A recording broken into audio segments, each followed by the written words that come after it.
जय हिंद दोस्तों। 8 इंडियंस को कतर देश की सरकार ने फांसी की सज़ा सुनाई है और ये सभी भारतीय नेवी ऑफिसर्स भी रह चुके हैं।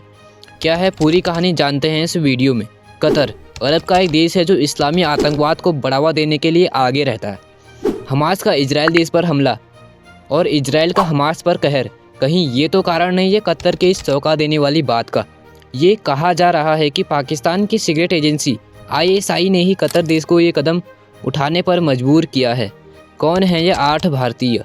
कतर देश की सरकार ने जिन 8 भारतीयों को फांसी की सज़ा सुनाई है वे कतर देश की कंपनी में जॉब करते थे, जिस कंपनी का नाम है अल जाहिरा अल आलमी कंसल्टेंसी एंड सर्विसेज। ये भारतीय नेवी ऑफिसर्स भी रह चुके हैं। कतर देश की सरकार ने इन्हें अरेस्ट क्यों किया? कतर देश की पुलिस का ये कहना है कि ये लोग इजराइल के लिए जासूसी कर रहे थे।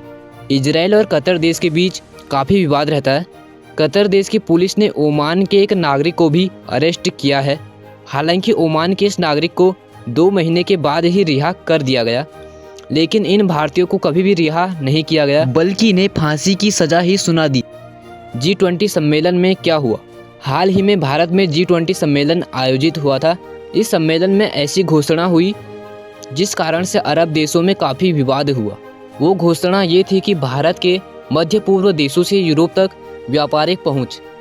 भारत को यूरोप से जोड़ने वाला ये गलियारे का प्रोजेक्ट भारत, अमेरिका और सऊदी अरब ने घोषित किया। भारत मध्य पूर्व यूरोप आर्थिक गलियारा IMEC परियोजना के खिलाफ तुर्की ने विरोध किया। तुर्की की तरह कतर देश भी नहीं चाहता कि भारत और यूरोप को जोड़ने वाला ये गलियारा अरब देशों से होकर गुजरे। तुर्की ने एक रेल रोड नेटवर्क का भी ऐलान कर दिया है जो इराक में ISIS से होकर गुजरेगा। अमेरिका के राष्ट्रपति जो बाइडेन का ये कहना है कि हमास ने इजराइल पर इतना भयानक हमला किया, हो सकता है कि हमास ने यह हमला IMEC को रोकने के लिए ही किया हो। खबर ये भी आ रही है कि पाकिस्तान की खुफिया एजेंसी ISI के कहने पर ही कतर देश की सरकार ने इन 8 भारतीयों को इजराइल की जासूसी करने के आरोप में अरेस्ट किया है। कतर देश में इंडिया के भी बहुत सारे लोग रहते हैं।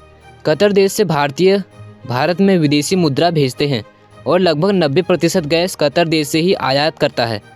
इन 8 भारतीयों को 26 अक्टूबर को फांसी की सज़ा सुनाई गई थी। सवाल ये है कि इन 8 भारतीयों को कैसे बचाया जाए। हमारे देश की सरकार कानूनी तरीके से इन 8 भारतीयों को बचाने की कोशिश कर रही है। आई होप कि ये सभी लोग अपने परिवार से मिल सके। Thanks for watching this video. जय हिंद, जय भारत।